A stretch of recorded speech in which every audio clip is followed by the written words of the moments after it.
A knight in full armor battles a giant snail on the edge of an ancient prayer book. These bizarre illustrations were not accidents. Throughout the 13th century, medieval artists filled sacred manuscripts with images that simply should not be there. Rabbits chase hunters, monsters play instruments, and everyday objects appear centuries out of place. By the end of this video, you will understand the secret language behind these anomalies and see medieval history in a completely new way.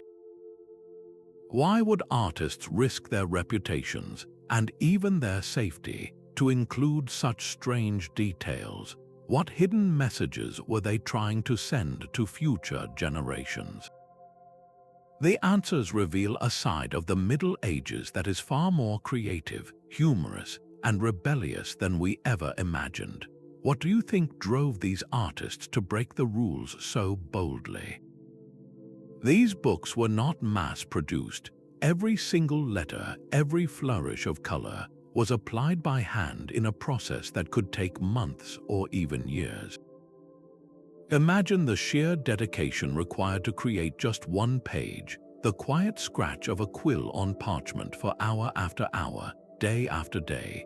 This work was primarily done in the scriptoriums of monasteries, hushed rooms where scribes copied texts and illuminators painted the images that brought the words to life. The materials themselves were extraordinarily expensive. Parchment was made from treated animal skins, and vibrant pigments were ground from precious minerals like lapis lazuli for blue or cinnabar for red, often imported from distant lands. This meant that manuscripts were objects of immense value, commissioned by the very wealthiest in society, the church and the nobility, for purposes of worship, study, or to display their own status. Given this incredible investment of time, money, and sacred purpose, you would expect nothing but solemnity and strict adherence to the rules, and for the most part, that is exactly what you find. Artists worked from pattern books, following established conventions for how to depict a saint, a biblical scene, or a mythical beast. There was a visual language everyone understood, a tradition that was meant to be respected. This was a world of order and expectation, yet it is within this very rigidity that the mystery deepens. Why would an artist, knowing the cost of the materials and the importance of the text, choose to paint a tiny, comical scene in the margin? It would be like a court jester deciding to perform a silly dance right in the middle of a king's most serious coronation speech.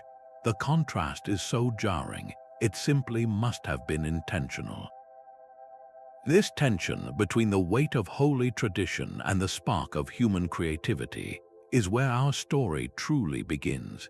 It suggests that the people of the Middle Ages were not just pious and solemn, but also possessed a vibrant sense of humor and a subtle desire to comment on the world around them, even from within the silent walls of the Scriptorium. These intentional additions are the heart of the mystery. An anomaly is not a simple mistake. It is a deliberate choice that breaks the established rules of visual storytelling. Think of a scene depicting the construction of Noah's Ark. You expect to see ancient tools, wooden beams, and workers following a divine plan.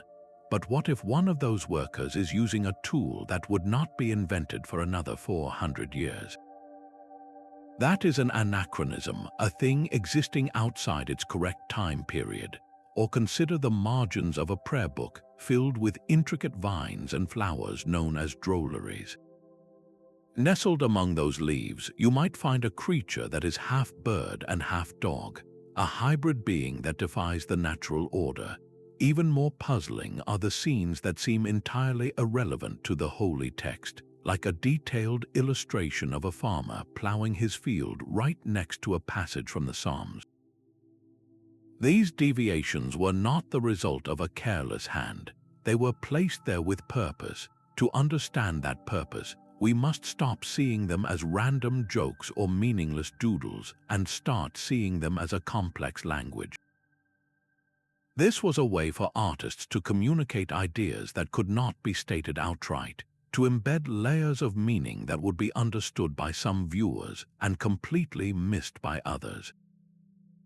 They were speaking in a visual code, and it is our job to learn how to crack it. The margins of these sacred books became a world of their own. While the central text demanded strict formality, the edges offered a sliver of artistic freedom. This space was reserved for marginalia, a term for the doodles and drawings that fill the borders of the page. Here, an artist could let their imagination and perhaps their frustrations run wild.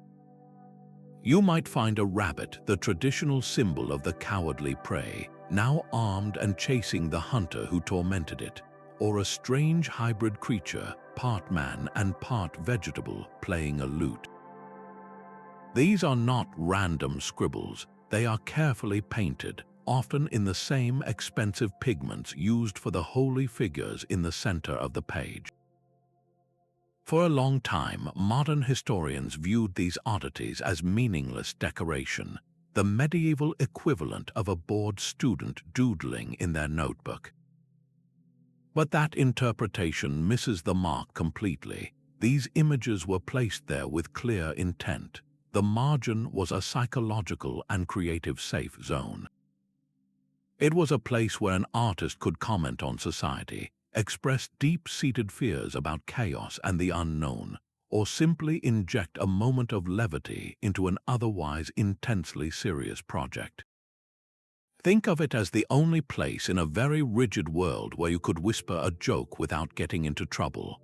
The very fact that these anomalies are nestled right beside solemn prayers tells us that medieval people held two ideas in their minds at once: a deep reverence for their faith and a very human need to question, to play, and to rebel in even the smallest of ways. So what did a giant snail actually mean to a person in the 13th century? These bizarre images were far more than simple jokes.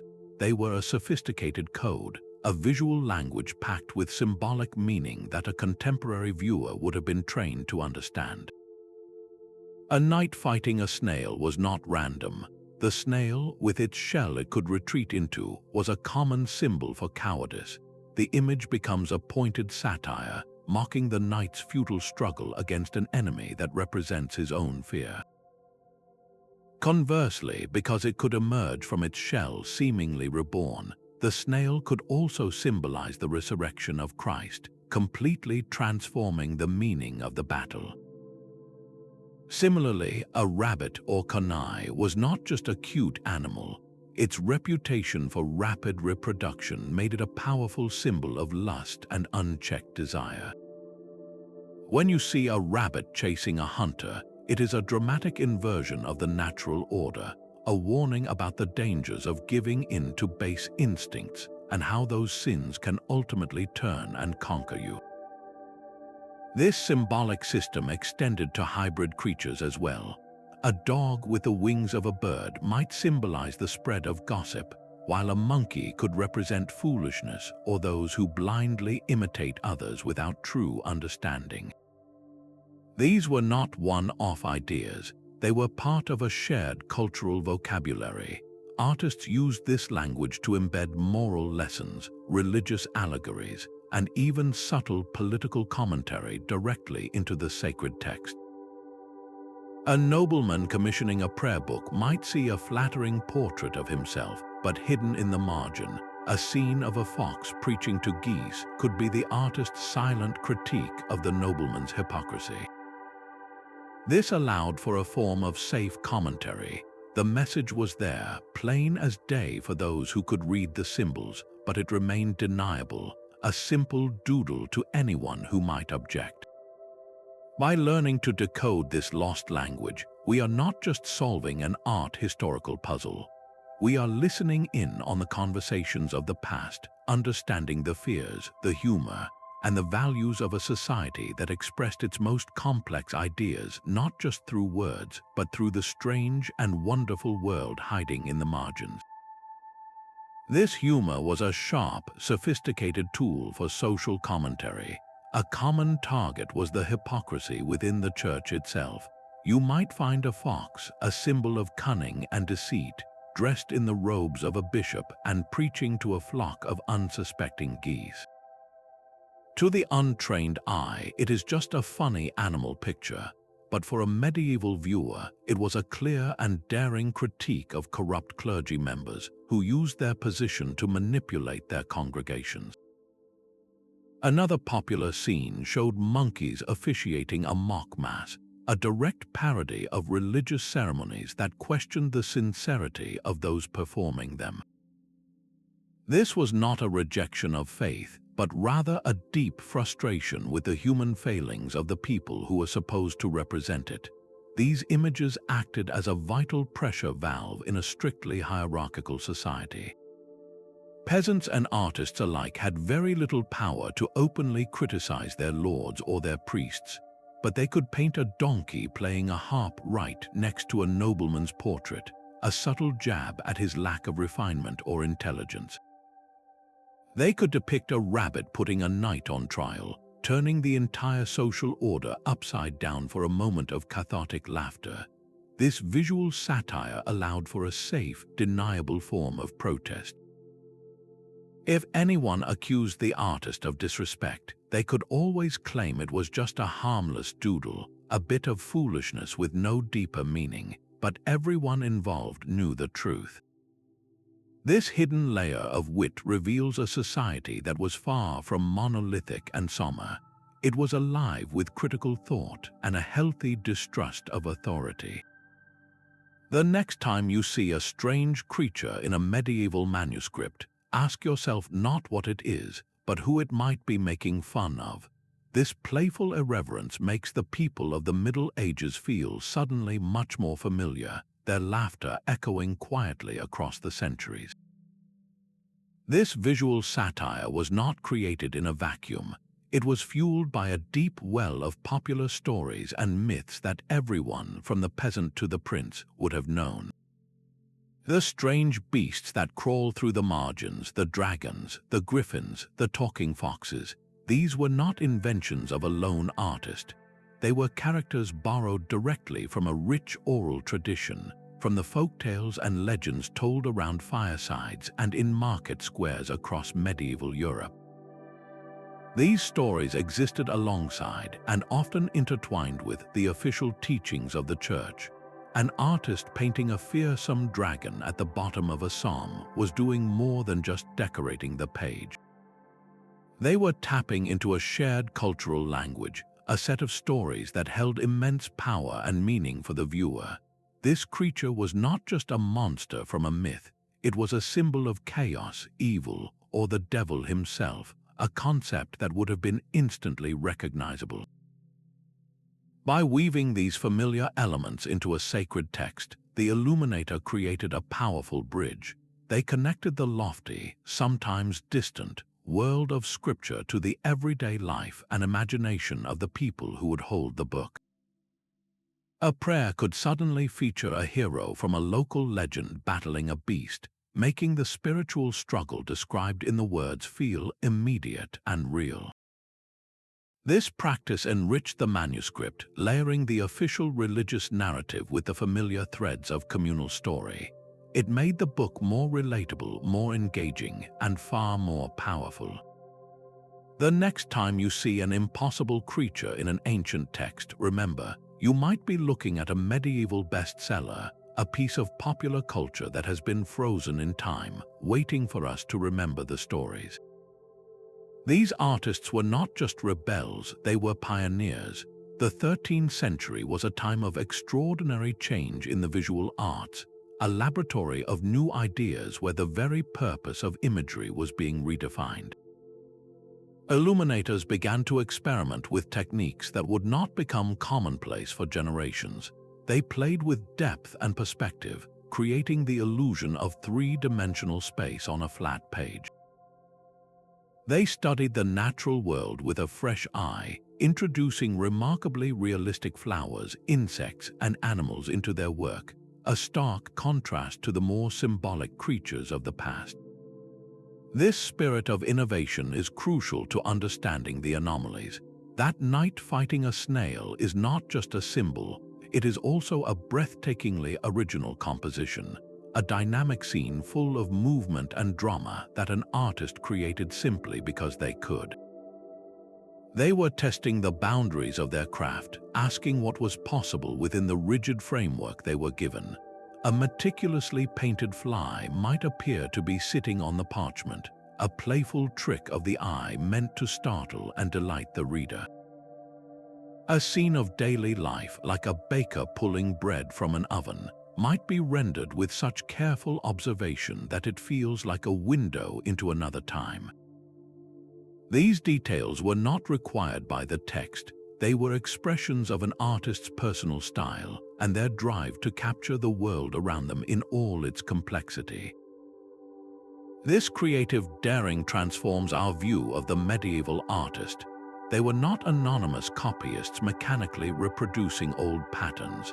They were innovators, thinkers, and visual poets who used every inch of the page, even the most sacred ones, to leave their unique mark and push the limits of their medium toward a more expansive and human vision of art. This coded dissent was a dangerous game played with brilliant subtlety. In a world where challenging authority directly could lead to severe punishment, the margins of a book became a surprisingly safe space for protest. An artist could paint a scene of a peasant armed with nothing but a simple tool, outsmarting a heavily armored knight.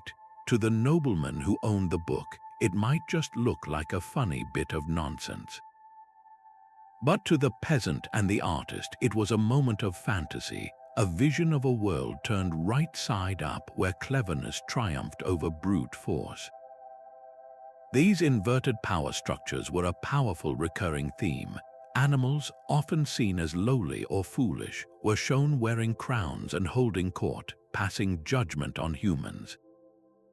A monkey might be depicted as a king, a fox as a judge, or a donkey as a learned scholar.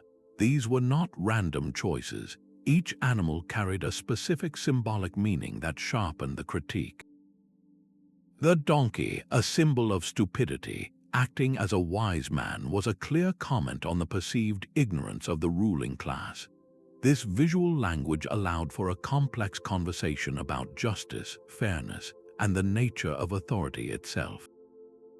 It asked a daring question: what if those in charge are not the most qualified to lead? The very act of depicting these scenes was an act of quiet resistance, a way to question the established order without ever uttering a seditious word. It gave a voice to the voiceless, allowing them to reflect on the structures that governed their lives and to imagine, if only for a moment, a different kind of world. The person paying for the book held immense power over its final form. A wealthy duke or a powerful bishop commissioning a manuscript was not just a customer, they were a creative director. Their personal tastes, their sense of humor, and even their desire to project a certain image directly influenced what the artist painted. Some patrons actively encouraged whimsy, requesting their favorite hunting dogs or scenes from popular fables to be woven into the sacred pages. This turned the book into a personal object, a reflection of their own identity and interests nestled within a holy text. In these cases, the so-called anomalies were not rebellious acts at all, but commissioned features, a form of sanctioned play that made the incredibly expensive object feel uniquely theirs. But the relationship could be even more personal. There is compelling evidence that artists inserted certain bizarre details as a kind of inside joke with a patron they knew well. A peculiar creature might be a playful reference to a shared experience, or a hidden portrait of the patron's rival might be given donkey ears. These were visual winks, a secret language between the creator and the commissioner that celebrated their unique relationship and mutual understanding. This dynamic helps solve a major part of the mystery. It explains why some manuscripts from the same time period and region are overflowing with chaotic marginalia, while others are models of pious restraint. The difference often came down to the patron. One might demand absolute solemnity, viewing the book solely as a sacred object. Another might see it as a showcase for their wealth, their wit, and their worldliness, giving the artist the freedom to fill the borders with life. This interplay between artistic vision and the demands of funding created a fascinating push and pull on every page, a silent negotiation that determined just how strange and wonderful a holy book could be. Even the most sacred pages welcomed the strange and the surreal. Far from undermining the religious message, these anomalies often serve to strengthen it, acting as powerful visual aids for complex spiritual ideas. A grotesque monster crawling up the border of a prayer might not be a random distraction. It was a personification of sin, a tangible representation of the evil the reader was praying to be delivered from. This made an abstract spiritual battle feel immediate and real. Similarly, a playful scene of animals reenacting a famous fable could serve as a moral parable, teaching a lesson about greed or humility in a way that was far more engaging and memorable than a straightforward lecture.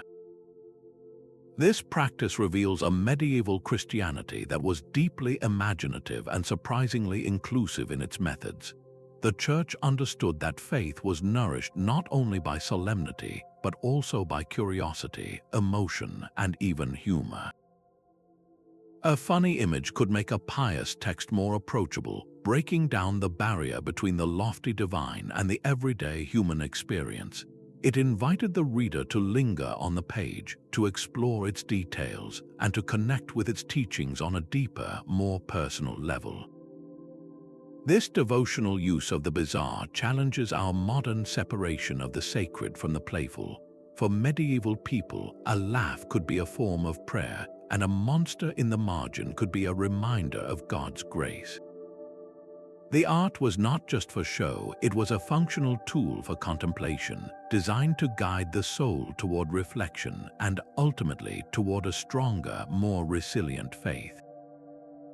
Dreams were not mere nighttime stories in the medieval mind. They were a direct line to the divine. Visions and prophetic dreams were considered powerful sources of truth, a way for God to communicate with humanity outside the rigid structures of daily life. This profound cultural belief helps explain some of the most surreal and fantastical anomalies we find in manuscripts. An artist might paint a figure floating among clouds, encountering strange beasts, or receiving a glowing book from an angelic hand. At first glance, this seems like pure fantasy, an irreverent break from the scripture it borders, but to a contemporary viewer, this was not an anomaly at all.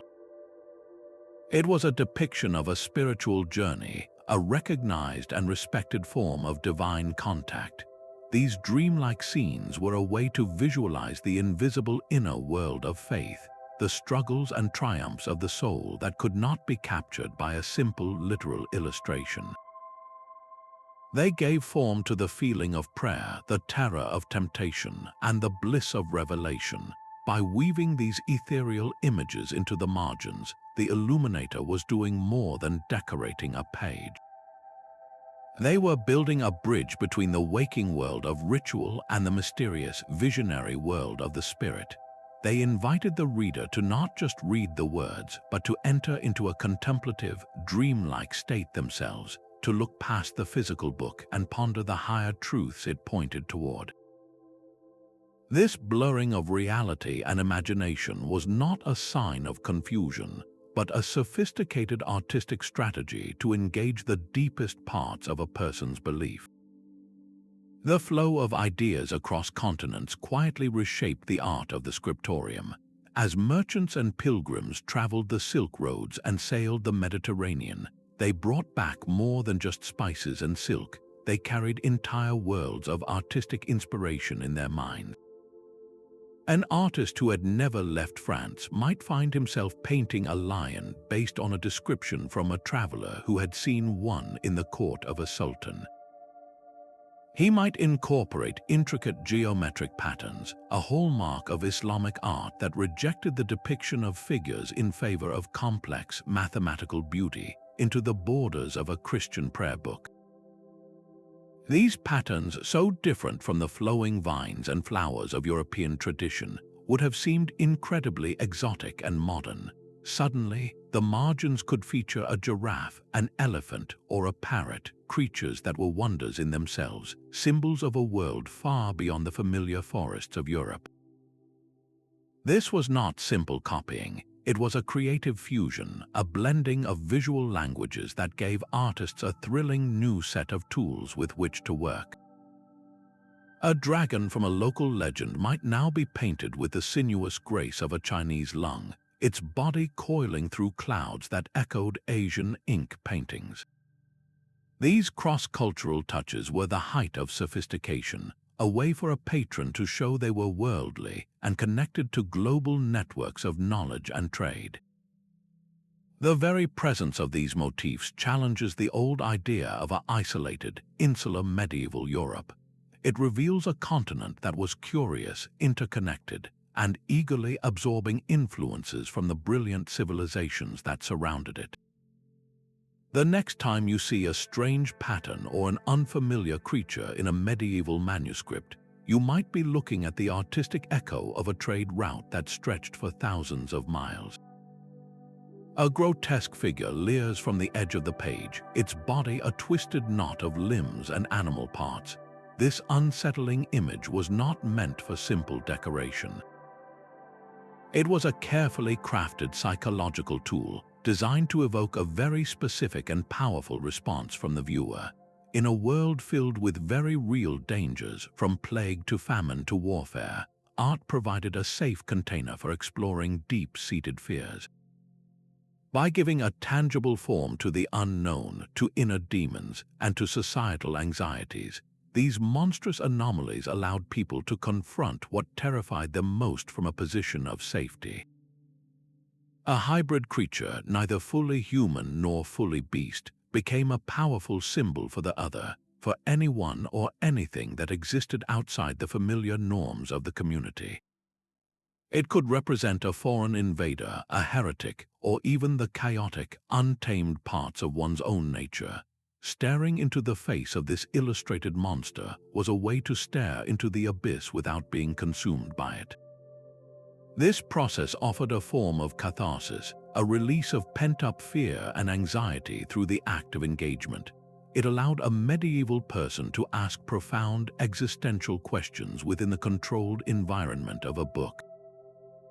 What does it mean to be human? Where is the line between virtue and sin?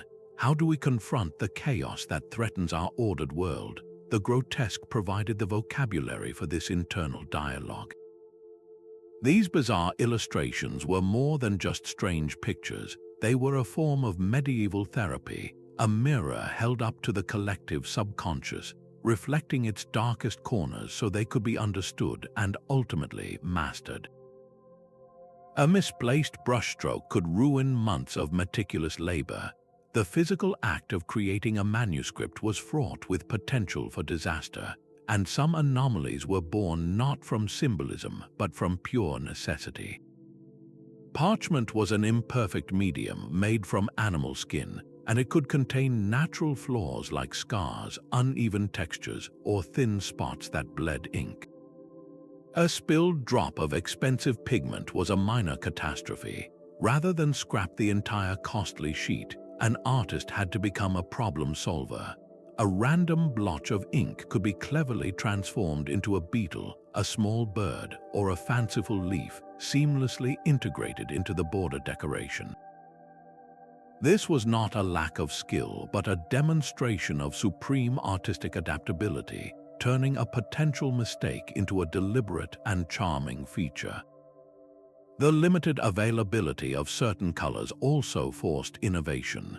If a specific shade of green was unavailable, an artist might use a different green and alter the intended design to accommodate it, perhaps changing a planned tree into a different species of plant. This constant improvisation reveals the medieval artist as a master of their craft, working within a set of challenging physical constraints that required endless creativity to overcome. Their ingenuity reminds us that these books are not just ideas, they are physical objects, each one bearing the subtle fingerprints of the human hands that fought to bring beauty out of unpredictable materials. A vivid, absurd image has a unique power to lodge itself in the mind. This was a core principle of medieval education, a world without search engines or even widely available books, where memory was the most vital library a person could possess. Monks, scholars, and students relied on sophisticated memory techniques, building elaborate mental architectures called memory palaces to store vast amounts of information. In this context, a bizarre illustration was not a frivolous distraction. It was a highly functional tool. A grotesque face, a knight jousting a snail, or a rabbit playing a trumpet created a powerful visual hook. This hook was designed to anchor an abstract theological concept or a complex passage of scripture to something concrete and unforgettable. The very strangeness of the image made it stick, ensuring that when a reader needed to recall a specific prayer or a moral lesson, the outlandish scene in the margin would spring to mind first, dragging the important text along with it. This reveals a profound integration of art and learning. The illustrations were not just decorations for a finished book. They were active participants in the process of understanding, turning the pages of a manuscript into a map for the mind. By studying these mnemonic anomalies, we are not just looking at medieval art, we are witnessing medieval cognitive science in action, a creative and brilliant system for making knowledge truly unforgettable. Even the rigid structures of gender were not safe from the artist's playful brush. While the central text of a medieval manuscript often reinforced traditional roles, the margins became a space to question, exaggerate, and even invert them. A common scene might show a woman dominating a man in a physical struggle, or a noble lady instructing a group of male scholars. These were not literal depictions of daily life, but powerful symbolic statements. They acted as a form of social satire, commenting on fears of powerful women or mocking men who failed to live up to the ideals of knightly strength and rationality. In a society governed by strict hierarchies, these images provided a safe outlet to explore anxieties about shifting power dynamics within the home and the wider world. Perhaps the most intriguing are the androgynous figures, beings that deliberately blurred the lines between male and female. With ambiguous clothing and features, these figures existed outside the binary categories that defined medieval society. They could represent a purely spiritual identity, a being unburdened by earthly concerns of gender, or they might serve as a cautionary tale about the dangers of confusion and disorder. A man shown weeping uncontrollably or acting with what was then considered a woman's lack of reason was not just a funny picture, it was a visual critique, a warning against succumbing to emotions that were believed to weaken moral and physical fortitude. By analyzing these gendered anomalies, we see that medieval art was not a simple mirror reflecting social norms. It was an active participant in the conversation about what those norms should be, using the safe space of the margin to test the boundaries of identity and imagine a world where the rules of power could, even for a moment, be rewritten. A unicorn dips its horn into a stream right beside a passage on purity. A phoenix rises from painted flames near a text about resurrection. These were not random choices.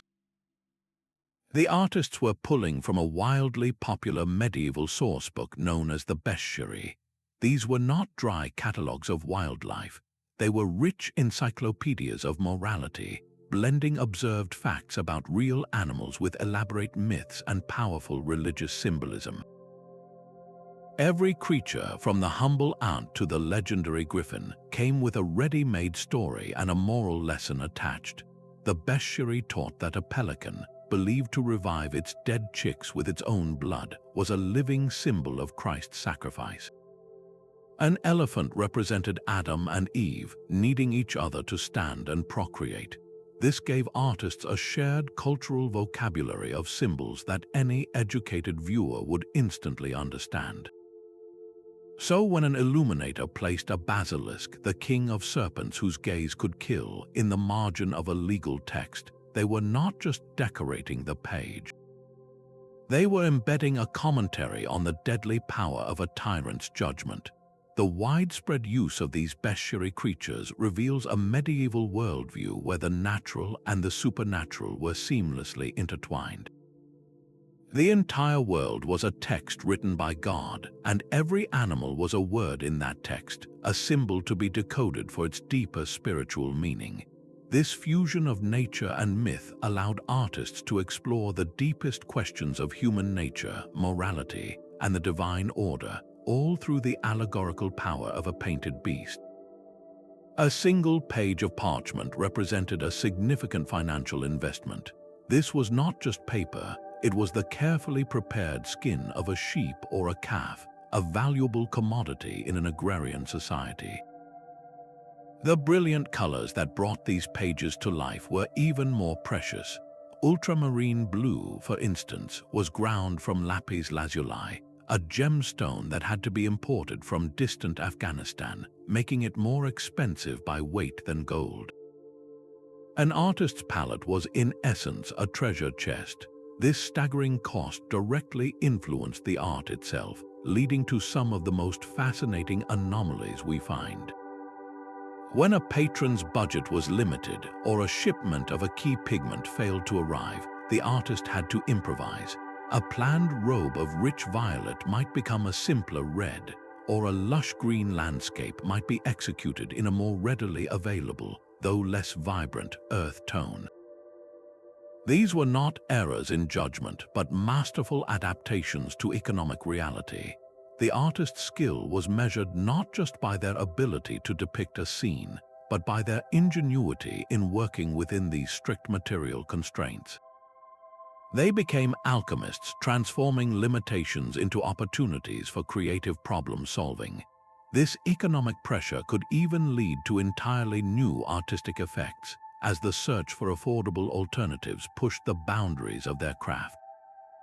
The very beauty we admire today is often the direct result of these centuries-old budget restrictions, a testament to creativity flourishing under pressure. Sometimes the story is written not in the ink but in the parchment itself.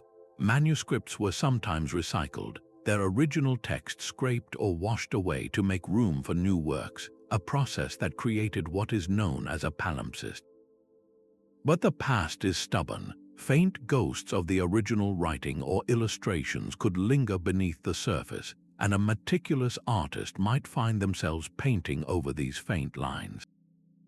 A curve from an old letter might become the spine of a new monster, or a faded diagram could subtly influence the placement of a biblical scene. This created a literal layering of history, an accidental collaboration between artists separated by decades or even centuries. The new image, the one we see most clearly, is therefore in a silent dialogue with the old one hidden beneath it. These hybrid artworks, born from practicality and thrift, tell a profound story of resilience. They remind us that these books were not created in a vacuum of infinite resources, but in the real world of trade routes, harvests, and ledgers. To understand the anomaly on the surface, we must sometimes look deeper, to the economic and material conditions that formed its very foundation. The solemn quiet of the Scriptorium was not the only world these artists knew. Beyond the monastery walls, medieval towns were alive with color, music, and spectacle. Public squares hosted mystery plays, vivid dramatizations of biblical stories performed by guilds of tradesmen on rolling stages. Religious festivals filled the streets with processions of people wearing grotesque masks and elaborate costumes. It was a world of public storytelling, of shared laughter and collective awe. and this vibrant energy from the stage and the street found its way directly onto the parchment. An artist might pause from painting a saint to sketch a character he saw in a play, capturing the exaggerated gesture of an actor, portraying a villain or the comic stumble of a fool. Suddenly, a familiar biblical scene would be populated with figures that seemed to leap straight from the theater, their faces full of dramatic emotion, their bodies frozen in mid-action. This was not a lack of reverence, it was a brilliant act of translation. By weaving these theatrical moments into the margins, the illuminator was bridging two worlds. They connected the silent, personal act of reading with the loud, communal experience of performance. A prayer book could now contain the same energy as a festival, making the sacred stories feel immediate, tangible, and thrillingly alive. The static page began to pulse with movement because the artist had chosen to paint not just from tradition, but from life itself. The cosmos itself was painted into the margins of prayer books. Medieval people saw the universe as a perfectly ordered system, a grand clockwork where the movements of the heavens directly influenced events on Earth. This belief, a fusion of emerging science and deep spirituality, was not confined to scholarly texts. It was woven into the very fabric of daily life and, consequently, into its art. An illuminator might paint the figure of a laborer harvesting wheat, but hovering just above him in the sky, the sign of Virgo would remind the viewer that this earthly task was governed by a celestial timetable. A scene of a king making a weighty decision could be framed by the symbols of the planets, suggesting that his judgment was shaped by the influence of Jupiter for wisdom or Mars for conflict. These were not decorative flourishes. They were a sophisticated visual language that mapped the intimate connection between the microcosm of human existence and the macrocosm of the divine universe. This cosmic perspective reveals a world where nothing happened by mere chance. A birth, a harvest, even the outcome of a battle were all seen as part of a vast, interconnected pattern written in the stars. The artist, by including these astrological symbols, was not practicing heresy but was illustrating a widely accepted truth that the hand of God worked through the mechanics of the heavens. The manuscript became a mirror of the universe itself, a sacred object that reflected the profound and beautiful order believed to underlie all of creation. Wonder was not a distraction from faith, but a vital part of it. In the medieval worldview, the universe was a testament to a creative and endlessly surprising God, and anything that inspired awe was a direct path to the divine. A strange creature in a manuscript was not meant to confuse the reader, but to invite them to pause and marvel at the incredible variety of creation.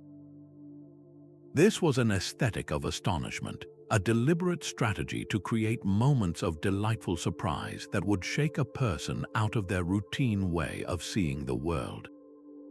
Imagine a noblewoman deep in her daily prayers turning a page and encountering a tiny, perfectly painted griffin. That sudden jolt of recognition, that feeling of delight, would open her mind. It was in that open, receptive state of wonder that deeper contemplation could begin. If a book could contain such an impossible creature, what other marvels might God have in store? This was how these anomalies served an educational purpose. They were hooks for the curious mind, designed to make learning and spiritual reflection an active, engaging process. A bizarre image would make a reader lean in closer to study the page and, by extension, to ponder the words it surrounded. The artist was not just a craftsman, but a guide on a journey of discovery, using surprise as their compass to point toward greater mysteries. These invitations to marvel remind us that for medieval people, the world was still full of magic, not as superstition, but as a genuine response to the breathtaking complexity of a created universe. To encounter an anomaly was to be welcomed into that sense of awe. A single artist never truly worked alone. Each manuscript was a link in a long creative chain, copied and recopied over generations. An illuminator would often have an older book open before them, serving as their direct model, but in the act of copying, something fascinating happened. A tiny, curious detail in the margin of the old book might catch the new artist's eye. Perhaps they did not fully understand its original symbolic meaning, or perhaps they simply found it visually interesting. So they would recreate it, but with their own slight twist, their own personal flourish. A snail that was once small might become enormous in the next copy. A rabbit holding a simple stick might be redrawn brandishing a sword. These were not errors but creative interpretations. Each new artist became a storyteller, adding their own verse to an ongoing visual poem. This process of transmission meant that an image could begin its life in one country as a serious moral symbol, and a century later appear in a monastery across the continent as a purely whimsical decoration. Its original meaning had been lost in transit, replaced by a new one. We can actually map the journeys of these motifs by tracing their evolution through surviving manuscripts, watching as a specific hybrid creature slowly changes its form as it travels from France to England to Germany. This reveals medieval art as a deeply collaborative and cumulative effort, a slow mutation game of telephone played across centuries. The anomalies we see are rarely the invention of a single rebellious mind. They are more often the product of a living tradition, a visual idea that was constantly being adapted, misunderstood, and reinvented by each new generation of hands that held the brush. Decoding these layered messages demands a modern toolkit far beyond traditional art history. Today's researchers act as detectives, pulling clues from sociology, literature, and even psychology to understand why a monk would sketch a battle between a knight and a snail.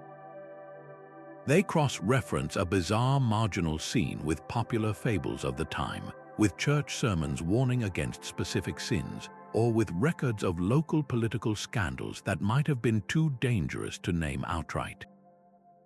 This interdisciplinary approach treats the manuscript not as a simple picture book, but as a complex cultural artifact, a frozen moment of thought that requires every available context to thaw and understand.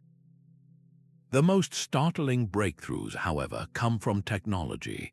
Multispectral imaging allows scholars to see beneath the surface of the parchment, revealing earlier drafts and hidden corrections. An image that appears perfectly finished might conceal a completely different composition underneath, showing an artist's first instinct that was later painted over. These ghost images are like finding the first draft of a famous novel, with paragraphs crossed out and rewritten in the margins. They prove that these choices were deliberate, the result of artistic reconsideration rather than whimsy. This ongoing work fundamentally transforms these books from static relics into dynamic texts. They are not closed stories with fixed meanings, but open invitations. Each generation brings its own questions, its own perspectives, and its own technologies to the page, discovering new layers of meaning that the original artists could never have anticipated. When we puzzle over these anomalies today, we are not just studying history. We are participating in the very same human conversation that started in those silent scriptoriums centuries ago, a continuous dialogue about the endless desire to create, to question, and to find wonder in the world.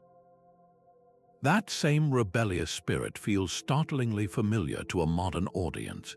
We see a knight battling a snail, and we instantly recognize the meme, the inside joke, the subtle act of trolling an authority figure. We look at a rabbit turning the tables on its hunter, and we understand the power of satire in a world that often feels too rigid. These 700-year-old drawings prove that the urge to carve out a space for personal expression, to question power through wit, and to find the absurd in the midst of the serious is not a product of our digital age. It is a fundamental, timeless part of being human. They shatter the dusty stereotype of the Middle Ages as a grim, humorless pause in history, revealing instead a period crackling with innovation, intellectual curiosity, and a wicked sense of humor. These artists were not so different from us. They worked within a system under the watchful eyes of patrons and institutions, yet they still found ways to whisper their truths, to make each other laugh, and to leave their unique mark on the world. Their legacy is an invitation to us, a challenge to look beyond the surface of any work of art, whether it is in a museum or on our phone screen. What hidden stories are waiting in the margins? What secret symbols might be hiding in plain sight?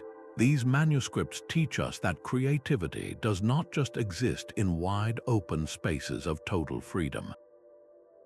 It often flourishes most brilliantly within the constraints, finding ingenious ways to bend the rules without breaking them, to speak a truth that cannot be said aloud. That playful, resilient imagination is a thread that connects a 13th century monk to a 21st century digital artist, reminding us that the human desire to create, to question, and to find wonder is a constant across the centuries. These illustrations are a powerful reminder that every era has its secret language, its hidden jokes, and its quiet rebellions. From snails in armor to rabbits in charge, the anomalies of the 13th century are far more than curious mistakes. They are windows into the minds and hearts of medieval people, full of symbolism, humor, and profound insight. By exploring these unexpected elements, we have uncovered a world where art was a dynamic, expressive force, capable of conveying the deepest fears, the sharpest critiques, and the most joyful wonders of the human experience. The next time you encounter something that seems out of place, a strange detail that defies expectation, pause for a moment. Ask what story it might be trying to tell. Look for the anomalies in your own world, the small sparks that invite curiosity and wonder. If this journey into medieval creativity has intrigued you, we would love to hear your thoughts in the comments. What was the most surprising anomaly you discovered today? And for more deep dives into history's hidden stories, be sure to subscribe.